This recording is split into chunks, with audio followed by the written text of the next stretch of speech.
Welcome to the AutoGuru podcast, where we explore the future of the automotive tech industry. I'm your host, Jared Campbell, and in this podcast, we talk to the innovators, the disruptors, and the tech pioneers who are building the next generation of auto tech, transforming the way the industry operates. By way of background, the automotive world is full of contradictions. On one hand, we've got cutting-edge technologies like autonomous vehicles, EVs, and AI driving the industry forward. But on the other hand, many of the systems that support this industry are still stuck in the past, relying on outdated processes.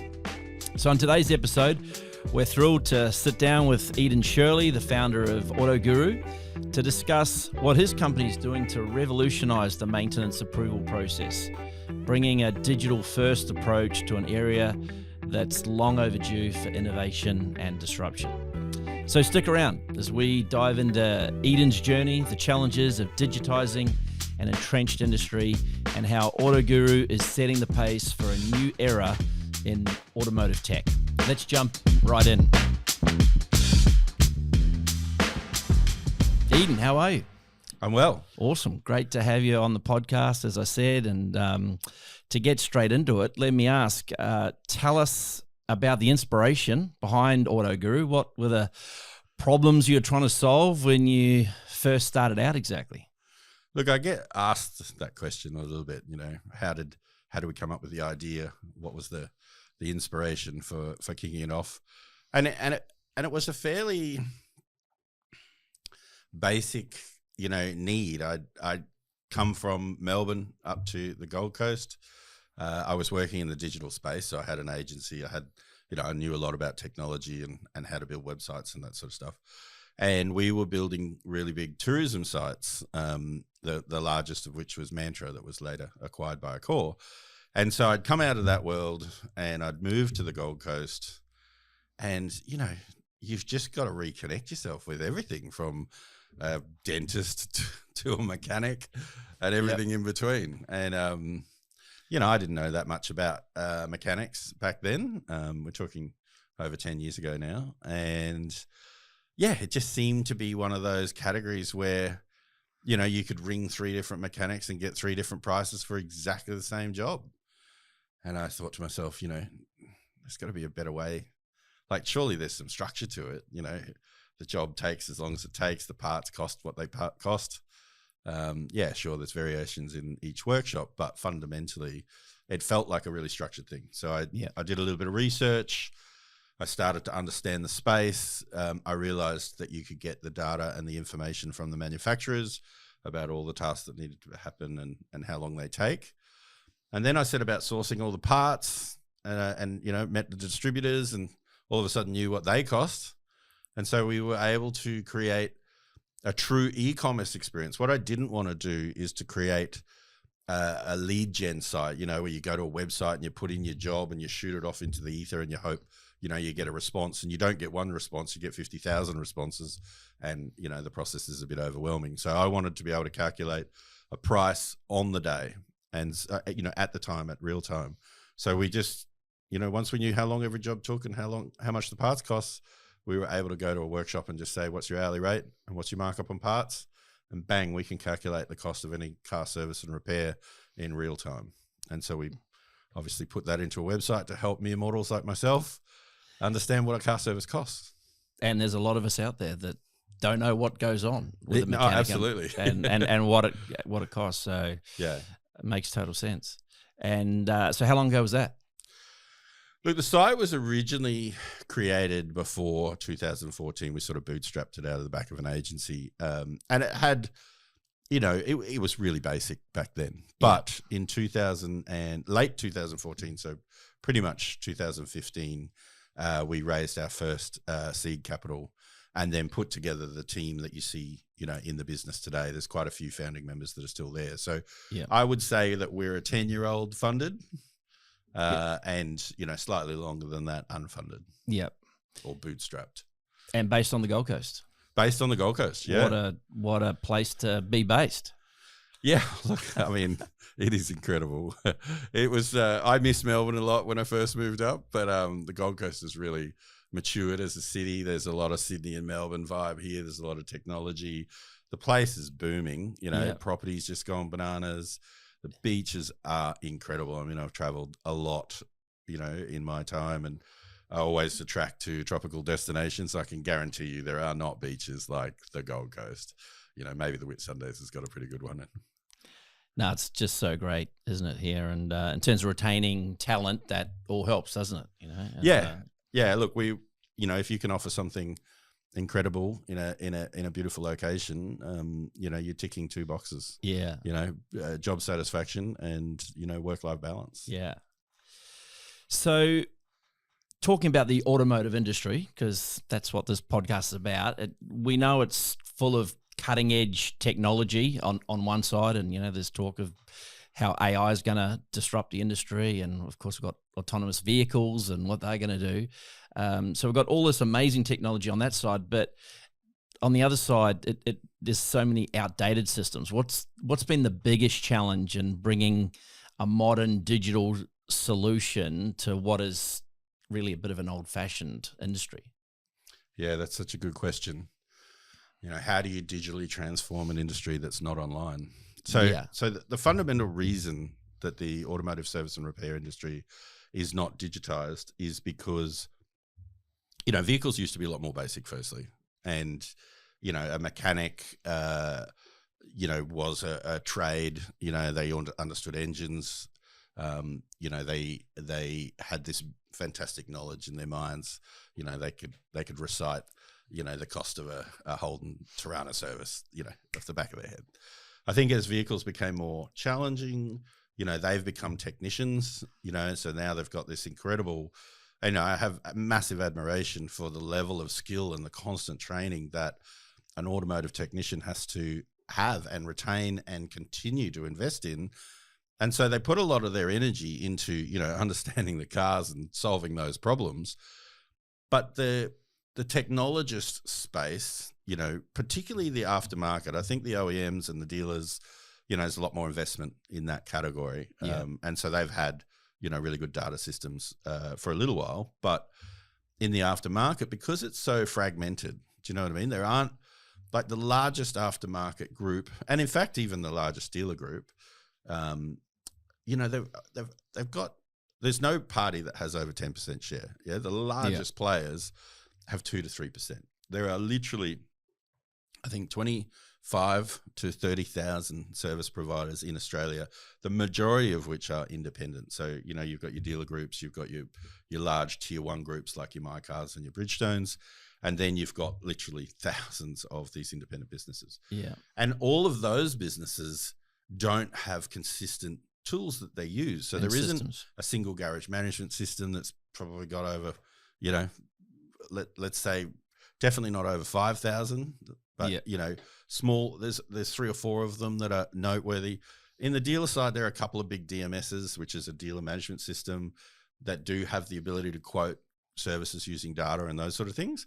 But fundamentally, there's about 3 of them. One of them has over 60%, but in the aftermarket, they don't. So you don't have the technical infrastructure in place for then someone that's in the space of booking and, you know, customer acquisition and digital distribution of inventory, all of that ecosystem that exists in, you know, categories, for example, like tourism and hotels and attractions. None of that was there. Yeah. And it's still not there. So, you know, how do you impact an industry that doesn't have the fundamental software in place with the appropriate data support? Yeah. You actually have to do everything. Yeah. Now we can connect to some bigger systems these days, and the industry has progressed.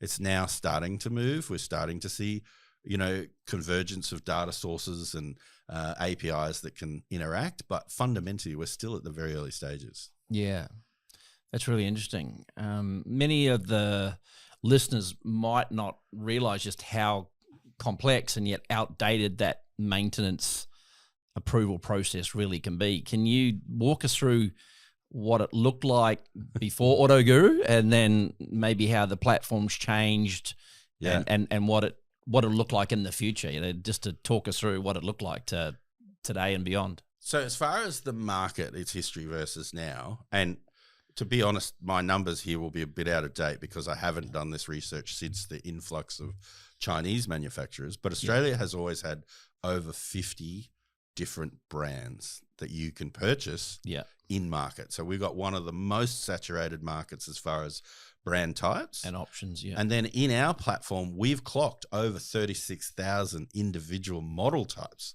So you've got 50 brands, 36,000 model types. And then on top of that, you've got about 400 different repairs by the time you do all the scheduled services out to 400,000 clicks, plus all the common repairs. So exponentially, you're talking millions of individual options, service tasks. So in another industry, let's take the restaurant industry, for example. Your average restaurant might have 150 items on their menu. That might be a Chinese restaurant. It sounds like a big menu. But, in that category, if you were creating an online profile, you could go and photograph all of those 150 tasks. Try going to a mechanic and say, create me a product listing for 2,560,000 plus repairs and services that you could do, if you're a multi-brand mechanic, and most of the independents are multi-brand. So it's a very challenging problem to solve that only technology can solve. You need to have somebody or providers that understand how to source the data, how to collate the data, and then how to build solutions to simplify. I put in a rego, I choose a 60,000 kilometer service, and bang, I've got a quote. The magic that creates that is, a bit like an iceberg. You sort of see the bit at the top, but there's a fair bit going on under the hood, so to speak. So going back 10 years, you talked about, you've got some of these independents that may not even have a great computer system. The great leveler was just the phone, I guess, to get those businesses talking to companies that needed to approve it, or someone who owned a vehicle. They were just doing so much by phone. Is that how it used to be, and where is it today versus where you see it going? Like, was that the thing that made everyone sort of on a similar system? At least they had a phone to be able to talk through what had to be done and what had to be approved. Fundamentally, the human element of mechanics, car services, technicians getting your car repaired is still critical today. So most consumer bookings of a car service, you might ring up the garage or the workshop, and the first thing you'll say is, bring the car in, let me look at it, and I'll give you a quote. They don't do it online. The same happens in the fleet industry. A vehicle, doesn't need a quote before it goes in. The vehicle will typically be delivered to a dealership or an independent or a tire or tier one service provider, and then it's the service manager that looks at the car and then has to pick up the phone and call the fleet company, because the real difference between, a private vehicle and a fleet vehicle is who's paying. A Toyota Corolla is still a Toyota Corolla. But if you drive in as a private user, the guy will give you a quote at the door. If you drive a fleet vehicle in, they need to speak to whoever owns or authorizes that vehicle, who's responsible for it, who's paying for it. And that has always in Australia been pick up the telephone. So these fleet companies that have tens of thousands, and some of them have over 100,000, some of them get right up to 200 and more, they have these huge contact centers with, often ex-mechanics sitting in them, taking phone calls from workshops. And what happens when you drop off your car, when you get your car serviced? You typically drop it off in the morning, you go out to where you're going, you pick it up in the afternoon. So you can imagine these contact centers get absolutely slammed, in the morning, between sort of 8 o'clock to 10 o'clock with all of these mechanics, nationally. And there are, according to AFMA, which is the Fleet Leases or Fleet Management Association, there are almost 4 million fleet vehicles. So we are talking a lot of volume between 8 and 10 o'clock in the morning that needs approval. So these fleet companies get absolutely hammered. And then in the afternoon, when they come and pick up the vehicle, those repairers, the service providers, need to submit their invoice to close off the job. So that's another phone call. There can be a third or a fourth if they get the car on the hoist and, discover the brake pads are done or whatever. But fundamentally, it's phone-based. Now, that's an industry you don't see that very often these days, do you? You know, you can book a restaurant online, you can book Yep. a barber online, you can shop online, you can, you know, there's not many industries that you're actually forced to pick up the phone. So when we sort of discovered the fleet industry, we were like, you know, surely there's a better way to do this. And we had, you know, the technology to quote the job. We had all the workshops in our platform. Yeah. And we were actually being approached by fleet companies. The idea, the nucleus of Fleet Guru actually came out of large enterprises approaching us and going, wow, you know, we really like your technology. You've got thousands of suppliers. Hey, we've got this problem where we're struggling to keep up with, you know, the supporting our growing fleets. Can you help us? And the cost of just the resources to do that, because you've got to have a person on either side of that 100% conversation. And it's not just any person. Like, you're talking about a qualified mechanic that's probably done, you know, 20 or 30 years in the trade. He's got a bit of a bad back. He's at the end of, you know, and I say he, sorry for all the female technicians out there, but fundamentally it's a bunch of, it's a male dominant industry. Yeah. And they're not the young mechanics, you know, they don't just get their trade and go, oh, I'll go over to the fleet industry. They're, you know, often experienced guys, you know, they're not, a mechanic is earning a lot more these days. You know, they're an in-demand industry. I read somewhere the other day, it's one of the high growth jobs at the moment. And I know the automotive industry is absolutely screaming for technicians and particularly young, you know, trades and apprenticeships to come through, because they're really struggling to keep up with the volume of cars we have. And this is at the dealer level all the way down to the independent. So, you know, fundamentally, the people in the fleet industry in a maintenance control environment are usually at the end of their tenure. You know, they were passionate about fixing cars, and so they stayed in the workshop. Yeah. But as they, you know, sort of came to the end of that cycle, or potentially, you know, had a physical reason for doing so, you know, they've gravitated to this where they get to use their knowledge and their experience. But yeah, these are not trivial hires, and they're difficult to recruit and they're difficult to retain. Yeah. And the other thing I should say is they're not built to sit in a contact center. You know, these are guys that love to be, you know, in the workshop with using their hands. Yeah. You know, they're not built for, you know, taking 80 calls a day. Yeah.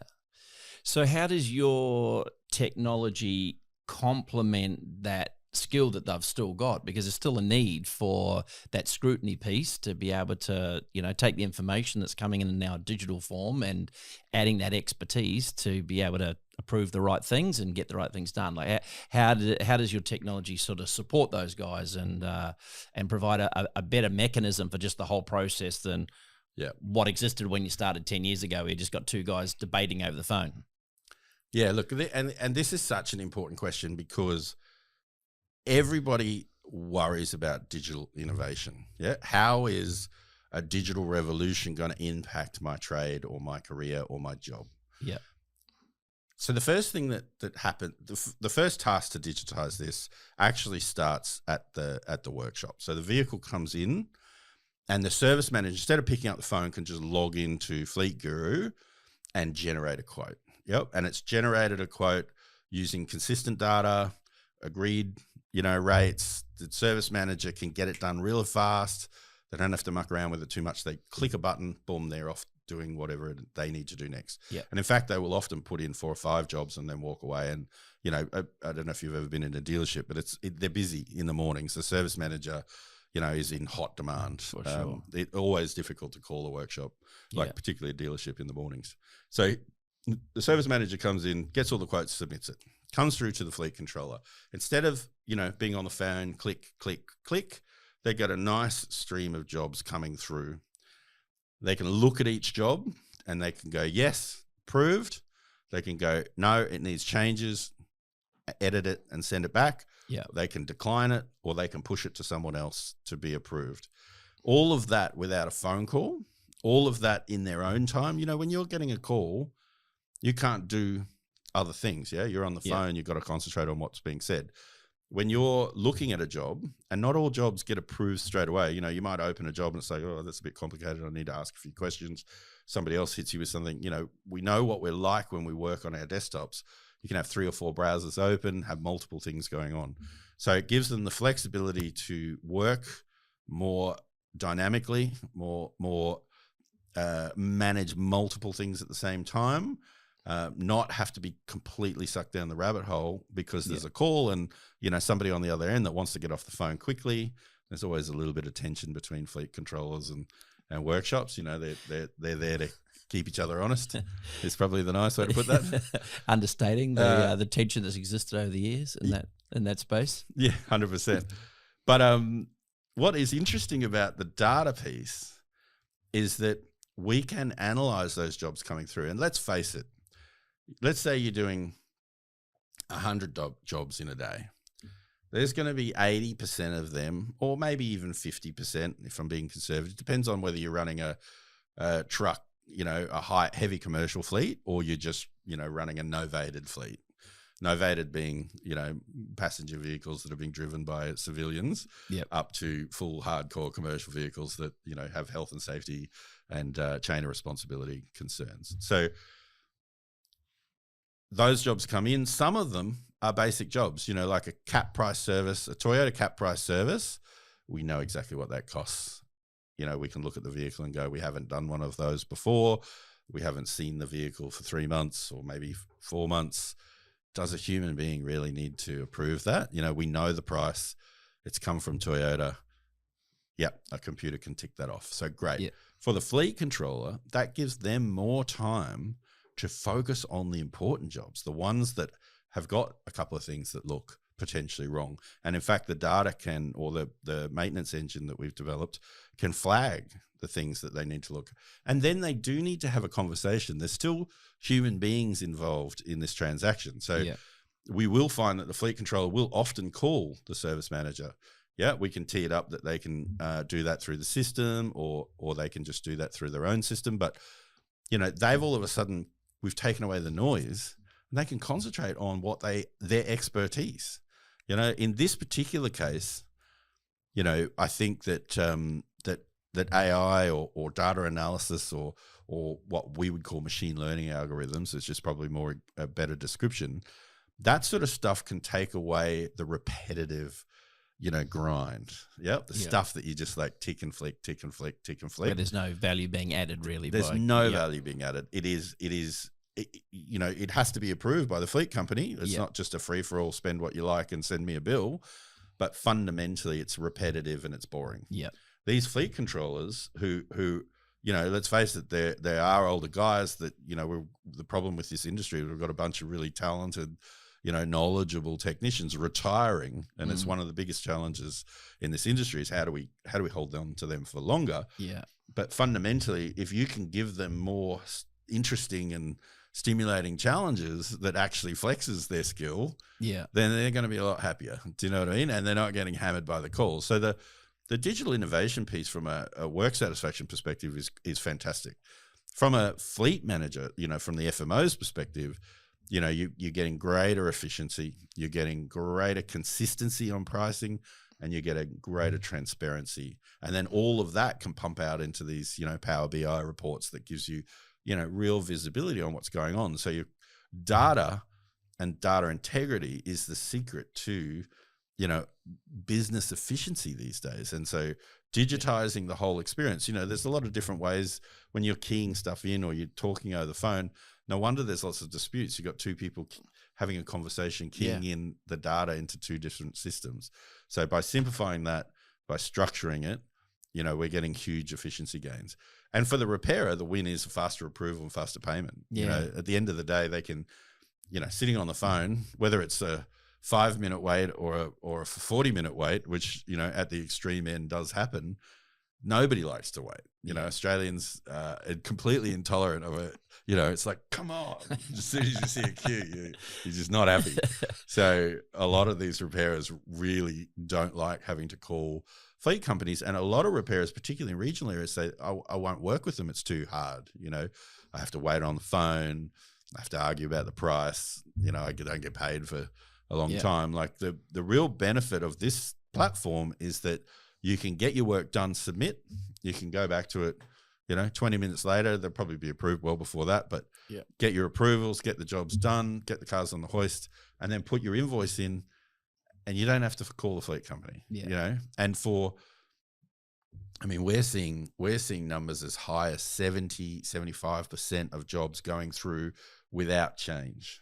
Yeah. Which is extraordinary. You know, I think the last month it got down to 14% of jobs are being requested for a change, which means that workshops are consistently pricing these jobs and fleet controllers are consistently approving them. So that to me says, you know, the system's really working, you know, huge efficiency opportunities there. Yeah. Look, really interesting answer, because I think when people think of just digital transformation, they kind of think, removing the humans. But what you really articulated there is just the value that can be added once that information comes in a digital form, and presumably instead of having to then send an email back to say, send me some photos or something, that's all just ready to go, so that the value can be added by the skilled technician to assess the whole situation. Is that true?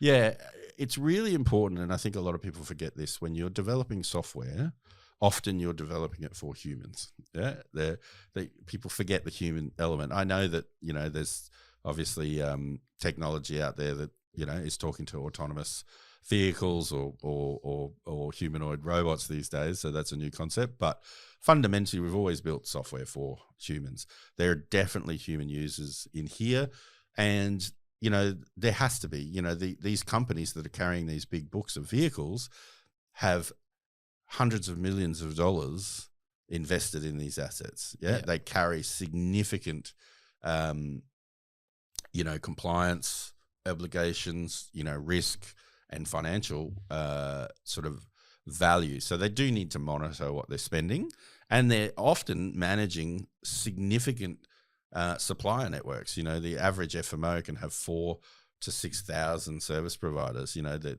less is more, in the sense that they want to tighten it up and, you know, really focus on those repairers that they have a fantastic relationship with and trust, and that are supporting them in their digital transformations. But, you know, we've seen FMOs tighten, you know, their supplier networks and their preferences, and I think that's a fantastic trend. But fundamentally, when we first started, you know, these supplier books were huge, and, you know, you just think to yourself, how difficult would it be to manually manage, you know, that many suppliers? Like, that's a big cost base. Yeah. Maybe we can pivot to what the future looks like now. I sort of described the past and what's happening now. What is someone really at the forefront of digitising auto services? What trends do you see sort of shaping the future of the industry, and how do you see AutoGuru and their Fleet Guru product sort of evolving over the next 2 to 5 years to utilise the new trends? I'm glad you said 2 to 5 years, because the space is moving really fast. Yeah. Okay, there's a couple of segments to this. I'm gonna talk about what's now and real and on the immediate horizon, and then I'm going to talk about a prediction for the future state, because obviously the future state of mobility is radically changing, you know, with the introduction of autonomous and shared mobility. Yeah, sounds good. So right now, there's a couple of things you need to take into consideration. The first is private use vehicle sales and commercial use vehicle sales are on very different growth trajectories. Private vehicle sales has come up and is leveling off, and in some cases declining. And we've got obviously increasing prices and cost of living concerns, and obviously also a really diversifying market with the different drivetrains with electric and various other things. So consumers are sort of, you know, not growing as they used to. On the other hand, commercial use vehicles is growing radically. In Australia, year on year, that was 17% growth, which is off the chart. You know, that's significant growth. And it's because we are now living in an e-commerce, last mile delivery, like deliver it to me kind of world. You know, I have to steal my phone off my kids because every 5 minutes they want dinner through Uber Eats. And it's like, we can buy the food and we can cook the food. You know, just because they can deliver it doesn't mean that's how we eat. And certainly from a product perspective, you know, I know that we tend to shop online now and get it delivered to the store. It's less fuss, and it particularly was like that with these Boxing Day sales and Christmas and everything. You know, the amount of delivery. So we've got a growing convenience, you know, mentality of the society, which means growing logistics, growing delivery, a lot more investment in commercial vehicles. The other thing that's happening is the building industry's just gone bananas. I know it is tapering off a little bit now, but the COVID, post-COVID boom was just insane. So you had incredible sales in utilities and light commercials, and plus the mining industries have all been booming as well as we sort of transition into different, manufacturing with batteries and, all the other things that we're spending money on. Obviously, building industry has gone huge. So big commercial use vehicles. So then the question that I would have said right now, the most important thing to a fleet operator is utilization. I need that vehicle on the road and doing, what I'm spending the money for it to do, the reason that I have it. So I hear them talking about downtime management. I hear them talking about utilization. I hear them talking about cost routing and optimization. And so to me, from a service and repair perspective, the number one and the most important thing right now is availability. Yeah. We need to know if that vehicle needs a repair or if it needs a service. What are our options and how quickly can we get it done and how quickly will you get it out of the shop? Now, availability is a no-brainer in the accommodation industry. Yeah, everybody's got live availability. In the automotive industry, it's very tricky. So we've started to integrate with some of the major brands. We can have live availability with brands like My Car. We'll soon have it with Bridgestone and other big tier one groups. There's an opportunity to do it, with the major dealer groups. And that's what fleets care about. I certainly think when you do the math on, and, let's pick a grocery delivery truck, it's a high demand vehicle, has to be on the road, Christmas and Easter, that vehicle is probably, a significant value or a significant cost if that vehicle's not operating at that time. Yeah. And so, the companies that are running those vehicles don't care whether that service or that repair, is more expensive or less expensive. They care about how quickly they're going to get back and how quickly can you see it. So I think that's the immediate task. And what we're working on is ways that we can integrate with dealer management systems and garage management systems and internal systems. And so we're doing all this plumbing to basically enable the fleet controllers or the fleet clients, the operators of the vehicles, to be able to book a vehicle online and see live availability, get a price, book it in, get it approved and move on. That is a difficult problem to solve, and there aren't many people that have the skills to solve that problem, but we do, and we're actively focused on that. And we genuinely feel like availability is the black, the new black. Yeah. Now that sets us up well for the next chapter, which is all of a sudden corporations have a big influence on where the vehicle's going, and or the vehicle has a big choice on where that's going. So if you're talking about, and let's just shoot all the way to, we live in an autonomous world and the trucks and the cars are making decisions about where they go. So then all of a sudden you've got in-vehicle service and repair decisioning. Those systems that will make those decisions that will drive that vehicle to a repairer are going to rely on ecosystem technology that understands all the suppliers, understands, for example, the garage height of the garage. If you've got a truck, not every service provider can do that. We need to know what capabilities are in the workshop, whether the technicians can deal with electric vehicles, whether they can deal with hybrid or diesel, for example, which still exists. And we need to know availability. Depending on the nature of the repair, that it might be an OEM only, a dealer service solution, but depending on if there's an alternative, then they may not exclusively go to the dealership. So and particularly when you start talking regional, when you've got to travel 100 kilometers, to get a vehicle serviced at a particular service center, and there is an alternative right there, those vehicles will make those decisions. And don't think for a second that autonomous is better suited to metro than regional. The most progressive work that's happening right now in autonomous is actually happening in the agri sector and the mining sector. Yeah, that's where it's incredible. They've already actively got vehicles that are driving themselves around and making those decisions. That's right.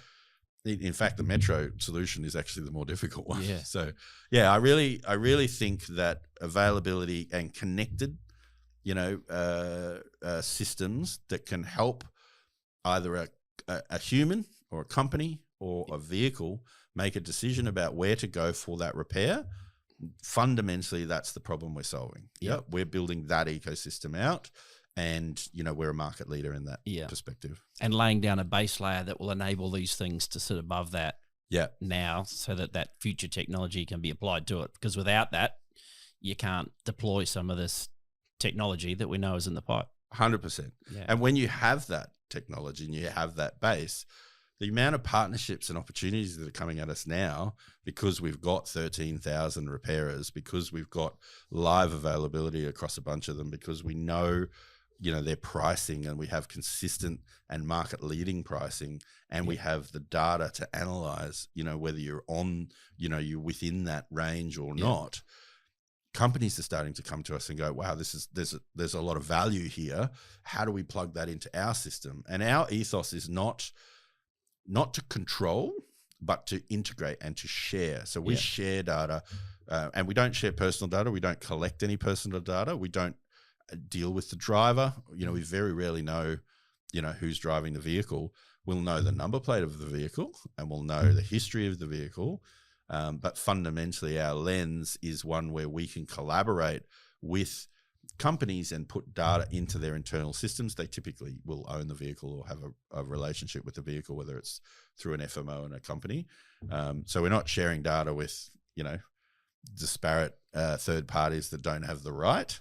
But fundamentally, we are the platform that then all these systems integrate with. Because if you're an FMO, you've already got a significant architecture, of internal, where your internal stakeholders and your customers are already using. So we're interfacing with that. If you're a service provider, you've already got, and think about a big one like Bridgestone, you've already got a huge infrastructure and hundreds of people participating in fleet with all their other normal connections, and you're just the conduit to the customers that are using your platform. So it is about collaboration, and fundamentally that's what we are. Yeah, awesome. I want to ask a question just about innovation, because clearly that's at the forefront of what you're doing, and I'm sure there's some innovators out there that would like to learn from what you've done. For others who are trying to disrupt like traditional industries, which is a big part of what's happening, what advice would you give to them? How do you keep pushing forward when the system seems resistant to change, if we could put it that way? Yeah. All right. So the innovator dilemma. So firstly, you don't set out to be an innovator. I think a healthy disregard for the status quo is a good starting point. Yeah. You sort of look at a problem and you go, how do you fix that? And in some regards, some innovators come from industries where they have, a deep knowledge of the subject matter and, can look at it really objectively. Other innovators come with a skill set. Yeah. I was the skill set type. I didn't come from the automotive industry. I understood data and technology. I think the first thing I would say is assumptions are usually a killer of innovative thought. Yeah. If I look at that and go, oh, look, they will never do that. Yeah. Then you instantly close your mind to the possibility. And we've had lots of people in the past tell us that, they won't pay you for that, or they won't do that, or you shouldn't do it that way. I think a fresh, belief and being able to execute, and then being willing to test and, be honest with yourself about what you got right and what you got wrong. You're going to make heaps of mistakes. And so you got to continuously iterate. It does take a lot of grit. You only notice something transformative or innovative after, it's had some success. And what you don't see is the, years and sometimes decades of failure, to get yourself there. So there's a great saying, it takes a long time to make an overnight success. And I really believe in that. But, the fundamentals of innovation is really, what's the problem? what am I trying to, like, there's nothing worse than creating a solution for a problem that doesn't exist. Yeah. Yeah. So what's the problem? Is it a real problem? Does it have some size? Yeah. If you're gonna put a lot of effort into things and you don't get bags like these ones, because it's a holiday, if you're going to put a lot of effort in, solve a big problem. So you want a decent size market. You certainly want a lot of users that would benefit from whatever it is you're creating. And then I think you got to talk to them. You got to get them involved. You got to really acutely understand, whether your solution is going to solve that problem. And there's a lot of talk about prototyping and minimal viable product and all those things. But if you can get a couple of stakeholders or potential clients or clients in early and really focus on their problems and solve it for a small group, then you're going to build a beautiful product. Yeah. And then I think it will naturally expand. And we've had exactly that scenario. When we set about looking at the fleet industry, we went, okay, well, what segment do we want to go for? And we went, well, let's go for the top. Let's go. Obviously, you've got consumers, millions of those, 16 million, I think there is, driving passenger cars. Then you've got small to medium businesses, which I think there's over 2 million small businesses now. I think according to AFMA, there's about 400,000 that have got fleet cars. Then you got corporations, and there's tens of thousands of those with millions of cars. And then on top of those, so on top of the biggest companies you can think of, there's these 9 fleet management companies, and there's only 9 of them. There's various brands under those, and they're huge. They've got, tens of thousands of cars, in some cases, hundreds of thousands. So we just went, let's focus on that audience. Let's go to the top of the food chain. What are their problems? And their problems were really acute for us. These big contact centers, massive congestion in these call lines, frustrated supply networks, lack of consistency in pricing, lack of transparency in pricing, and then the whole payment processing. I don't know if you've ever been into a fleet management organization, but there's, accounts payable is, there's usually a section, for all of the disputes and invoices that need to be resolved. So lots of problems to solve, but really, really clear user case, really, really clear customer, a small group. If we get it right for them, then, we've got something really magical. So I think that innovation is about, understanding the problem, identifying the problem, knowing who the user is, and zeroing down on a specific segment. Don't try and solve the industry's problems. Yeah. Try and solve a few customers' problems. I think that if you get that part right, obviously you've got to have some capabilities to create, whether it's manufactured or software or whatever. You've got to be able to execute, but that's been our approach. That's great advice for those that are looking to make changes in an industry, as we said from the start, is ripe for disruption. And look, I think we're getting close to time, but we can't finish this podcast without a question about your hat, Eden. I know that a number of people know you've seen you at the. You did. Well, I think a number have seen you at the fleet conferences around. What's the backstory on the hat? Yeah, it's only a recent addition, I'll be honest. Is it? Yeah. It's only been the last few years. I went down to an AFMA conference. Yeah. As a novice in, I guess, the fleet space. Went down, but on day 2, I wore not this hat, but a similar hat. And then the next year I went, and I was listening. I was learning. I was listening. I wasn't really contributing. But the next year I went, I was contributing. So we were featured in the emerging technology section. We had a speaking spot, and we had a lot of one-on-ones. We're still learning, and so 2 times someone said, "Oh yeah, you're the guy in the hat." And I was like, "Oh, okay." So they remembered that. So that has blossomed to I have a number of hats. They come in different colors. And, I particularly wear them for events. You can be shooting around in a crowd and they'll spot you and go, hey, I need to talk to that guy. The guy with the hat. The guy with the hat. And so there's not many people that wear hats at these conventions or expos. And I've been doing it for the last couple of years. And certainly I get asked about it all the time. Well, Eden, thanks so much for coming in and giving us that insight into the industry. It's been really insightful. I'm sure that a lot will take a lot of value from just understanding both the challenges and also where this is going forward. Yeah. So, it's an exciting time for the industry. There's so much change coming with the vehicles and so much inspiring technology. And for a lot of people, the perception of the automotive industry is bleeding edge. Yeah. It's super exciting to maintain those vehicles.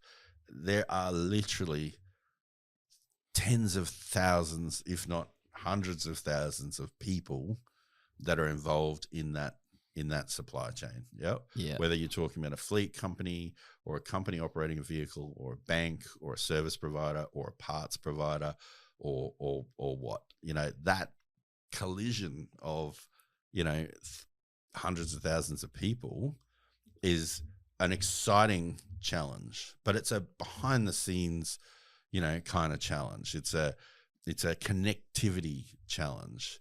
And what is really interesting is the technology foundation that's creating that is now opening up other opportunities where we can really streamline. The AI revolution has been incredible. We can optimize, we can automate, and we can add value beyond the transaction, beyond the interaction, beyond the twisting the spanners and getting that approved. There's so much going on the forefront with telematics, with route optimization, with even in the service space, you've got big deal groups that are creating these multi-service centers that are multiple brands that are set up as superstores to be able to power through maintaining these vehicles. And that trend was only going to continue as these fleet vehicles start to really, really rise, and demand on service and repair will continue to grow. It's a growing sector, and it does continue to grow, well every year. Yeah. What a great way to finish. That's it for today's episode of the AutoGuru podcast, where we dive deep into the innovations shaping the future of the automotive industry. A big thank you to our guest, Eden Shirley, for sharing his journey and insights on digitising the maintenance approval process. It's clear that AutoGuru is driving significant change in the industry, bridging that gap between the latest technology and the old world systems. If you enjoyed today's conversation, be sure to subscribe to the AutoGuru podcast so you don't miss any of our upcoming episodes. Join us next time as we continue to explore the bold ideas and the brilliant minds behind the next generation of auto tech. Until then, stay curious, stay innovative, and keep driving the future.